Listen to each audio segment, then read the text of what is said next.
And like what your theory of truth is, because I don't know what your theory of truth is. Mine is not the correspondence theory of truth, but it's the most popular theory of truth, that for some kind of belief to be true, it must correspond with a fact in reality. I can understand the idea that God kind of intuits all truth all at once or something like that. That's fine. Okay. But the truths that he knows, that he apprehends, have to correspond to reference. What's going on, beautiful people? Welcome back to the channel. Today, we've got a heavyweight clash of minds that philosophy fans have been waiting for. Alex O'Connor sits down across from William Lane Craig, the man who basically built his entire career defending the Kalam cosmological argument, and Alex decides to test whether that famous argument can survive its own logic.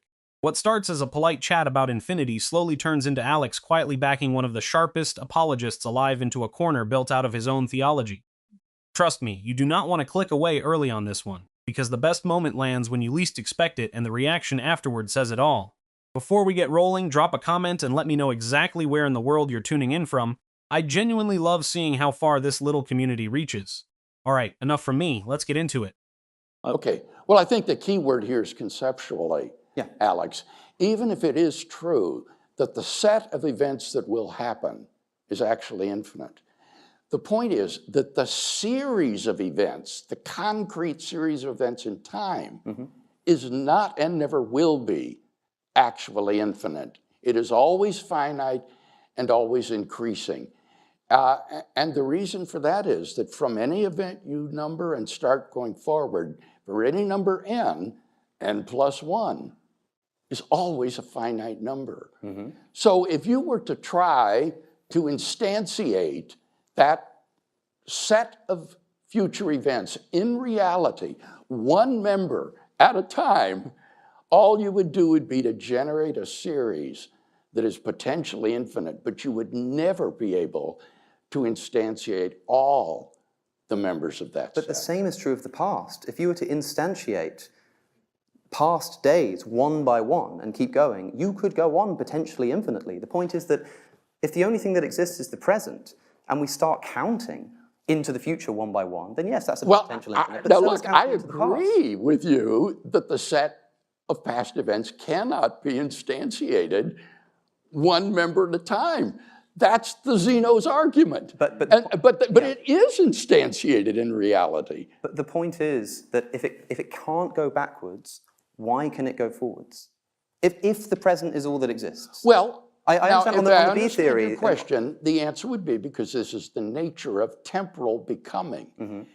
There are two directions in time, earlier than and later than. And so even tenseless time theorists will say time is anisotropic.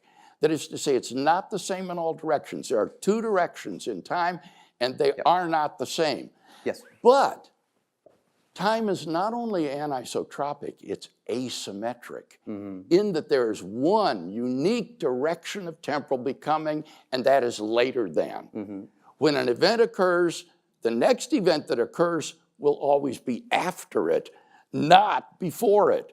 Temporal becoming in a backward direction is metaphysically absurd. So this is due to the asymmetry of time, and I think this is an asymmetry or symmetry breaker that people like Alex Malpass and Wes Morrison, whom you know, are looking for between the past and future series of events that allows you to say the arguments against a beginningless past are sound, but they do not imply that the future cannot be endless. So let me ask the question more specifically then, as pertaining to God's knowledge, as I mentioned a moment ago. Yes. You said that God knows, let's say, the contents of every hour into the future right now. Right. If the future has no end, now I understand if God is in time and finds out every hour what happens, that's potentially infinite. Yeah, that just keeps going on forever. That. But God knows right now the contents of an infinite number of future hours. So God is currently apprehending an actually infinite number of physical, temporal things. Yes. Which means that God is in apprehension of an actually infinite number of physically instantiated things, even if they haven't been instantiated yet. Okay, watch what happens right here. because this is the exact spot where the whole Kalam starts wobbling and most people watching don't even catch it. Alex throws out one tiny question that William Lane Craig spends the rest of the night running from. He basically asks, if it can't go backwards, why can it go forwards? And I need you to sit with how devastating that actually is. Here's what people don't realize. The entire argument depends on treating the past and the future completely differently. William Lane Craig wants the past to be a finished, countable, actually infinite thing that could never happen, but the future to be this safe little potential infinite that just keeps growing. And when Alex pushes on why, the only thing William Lane Craig can reach for is what he calls temporal becoming. He literally says temporal becoming in a backward direction is metaphysically absurd. Okay, but that is not an argument. That is just naming the conclusion you already wanted and calling it a law of the universe. And notice he already gave away the dangerous part. William Lane Craig admits the set of past events cannot be instantiated one member at a time, and he hands it the name Zeno's argument like that settles it. But think about what just happened. If you literally cannot build the past one moment at a time, and the past obviously did happen, then the rule he's using to attack infinity got disproven by reality itself. The universe completed the very thing he says can never be completed. That is the trap closing. He's standing on a distinction he cannot defend, and you can feel he knows it, because the next thing out of his mouth becomes a much bigger problem. This is a great question. It's a great objection. And what the critic of the That's my argument job. to do here is to somehow import into God an actually infinite number of things, so as to contradict the argument. And so the idea is, well, maybe God has an actually infinite number of thoughts or ideas or something of that sort. And here, I think that classical theism is quite correct in saying that even though the range of the things that God knows is limitless and infinite, that doesn't describe the mode of his knowledge. God's knowledge, I think, is non-propositional in character. He grasps the whole of reality as a seamless whole. He doesn't grasp it as fragmented into individual propositional bits. Rather, it is us, we finite knowers, who fragment God's undivided knowledge into these propositional bits so that we can understand them. But when we say things like, God knows that tomorrow I will have pizza for lunch, that doesn't mean that God has this individual sort of thought in his mind. And so this is a kind of modified doctrine of divine simplicity that, though I'm critical of it in many other respects, I think it does provide a very attractive model of the mode of divine cognition. So, sorry, Jay, I'm interested in then the specificity of God's knowledge. The specificity? Yes, and like what your theory of truth is, because I don't know what your theory of truth is. Mine is not the correspondence theory of truth, but it's the most popular theory of truth, that for some kind of belief to be true, it must correspond with a fact in reality. I can understand the idea that God kind of intuits all truth all at once or something like that. That's fine. Okay. But the truths that he knows, that he apprehends, have to correspond to reference. There have to be things which they refer to. If it's knowledge of the physical world, of which correspondence view of truth. Which means so reality is as God knows it to be. So even if the mode of God's knowledge is instantaneous, the content of that knowledge consists in reference to an actually infinite number of physical things. Something you say is... Oh, the snort, the laugh. You can hear the exact second the air leaves the room, because Alex just walked William Lane Craig into a corner built out of William Lane Craig's own theology. And this is the part that blows my mind every single time.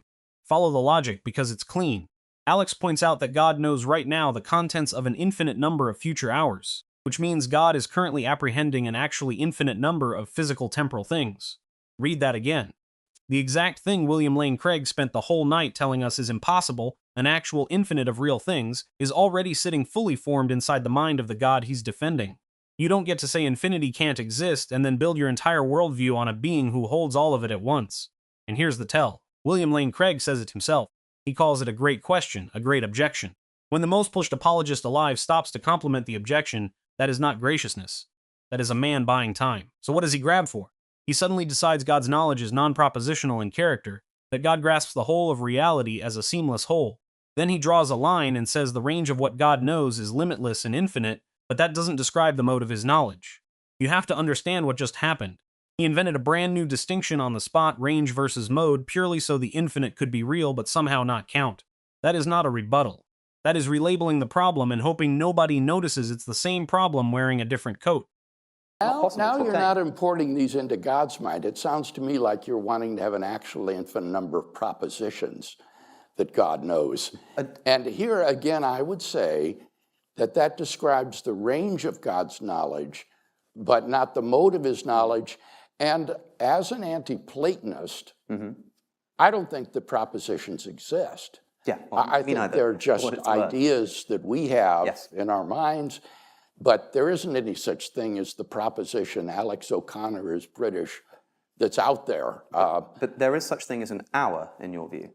Pardon me? There is such thing as an hour, a minute. Well, I think an hour is a conventional unit of time. It's not as though hours and Wednesdays and Januaries actually exist. These are conventional, and we might have lived in a different, like the ancient Babylonians had a sexagesimal system of time reckoning. Yeah. So, but earlier when I pointed this out and said that an hour is sort of arbitrarily defined by the sun, you say, well, we can just take that arbitrary measurement and use it as our sort of unit of events and say that if that went on into the past infinitely, there'd have to be an infinite number of them.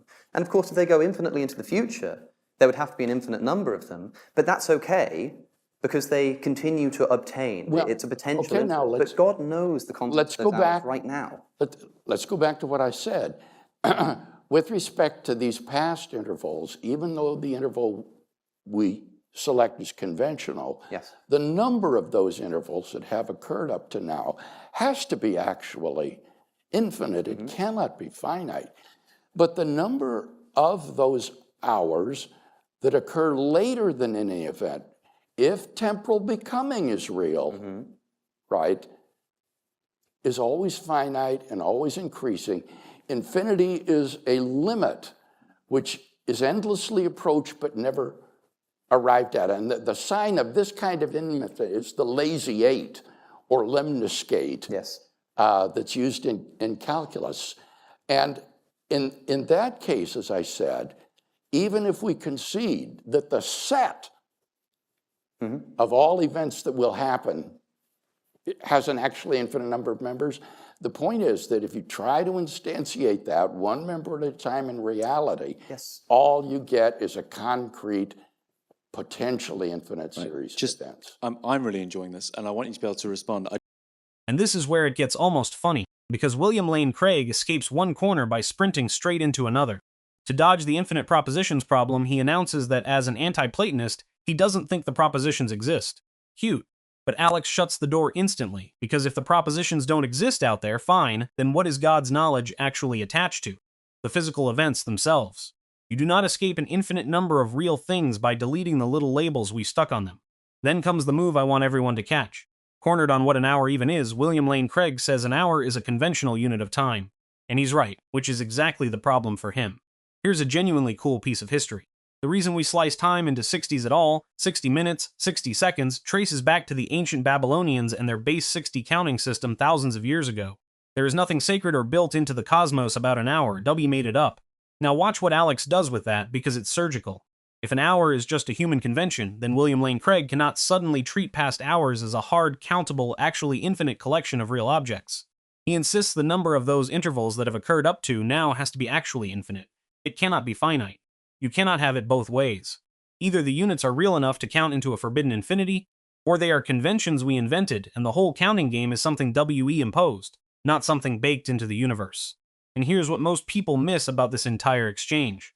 Alex never had to prove God doesn't exist. He only had to show that the tool, this whole allergy to actual infinities, snaps the moment you point it at the defender's own God and the defender's own conventions. Once it breaks in one place, it breaks everywhere. This argument doesn't get knocked out with a slogan. It gets quietly taken apart from the inside, and by the end it's William Lane Craig saying he's really enjoying this and asking for room to respond. When you are that far on the back foot inside your own signature argument, that tells you everything. So what do you guys think of this? Leave your thoughts down in the comments, please like and subscribe, and I will see you in the next video.